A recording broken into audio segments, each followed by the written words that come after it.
वडिलांचा चेहरा. मुलांनो, आपल्यामुळं आपल्या आई वडिलांची मान कधीच खाली गेली नाही पाहिजे, उलट मान ताट झाली पाहिजे म्हणून सांगितलेलं आहे.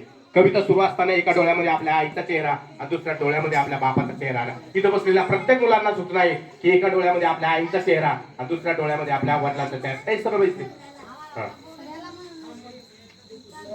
माय बाप माझे इळा कुयत्याची धार, सीता मंदिरावती कष्ट ती अपार, कष्ट ती अपार.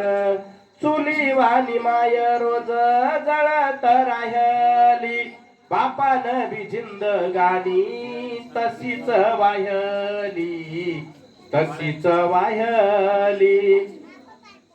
दुःखानं केलं त्यांच्या काळजात घर, सीता मंदिरावती कष्ट ती अपार.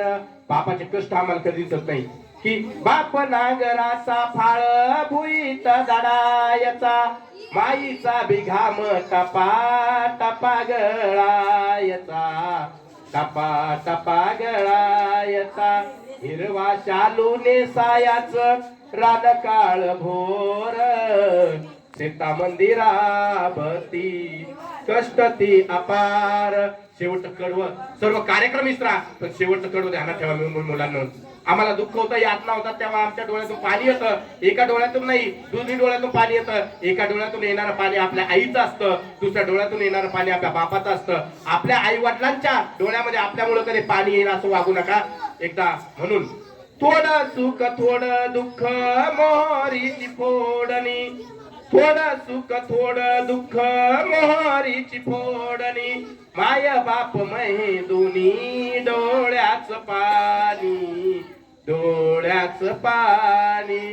दुःखानं केलं त्यांच्या, दुःखानं केलं त्यांच्या काळजात घर, सीता मंदिरावती कष्ट ती अपार, कष्ट ती अपार. जोरदार टाळ्या आपल्या आई वडिलांसाठी वाजवा. कधीच आपल्यामुळे आपल्या आई वडिलांच्या डोळ्यामध्ये पाणी येऊ देऊ नका. खूप खूप शिका, खूप खूप मोठे बना. आपल्या आई वडिलांचं नाव, आपल्या समाजाचं नाव, आपल्या गावाचं नाव रोशन करा.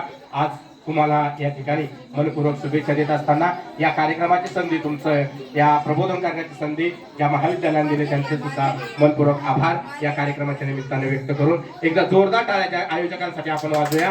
खूप खूप ज्ञानवंत, कीर्तिवंत, शीलवंत, विचारवंत, बुद्धिवंत व्हा, काही व्हा, पण शेवटी एक माणूस म्हणून जगा आणि माणसासाठी जगा, एवढी एक प्रार्थना, एक विनंती आपल्याला करून या ठिकाणी माझ्या कार्यक्रमाला पूर्ण करतो. धन्यवाद.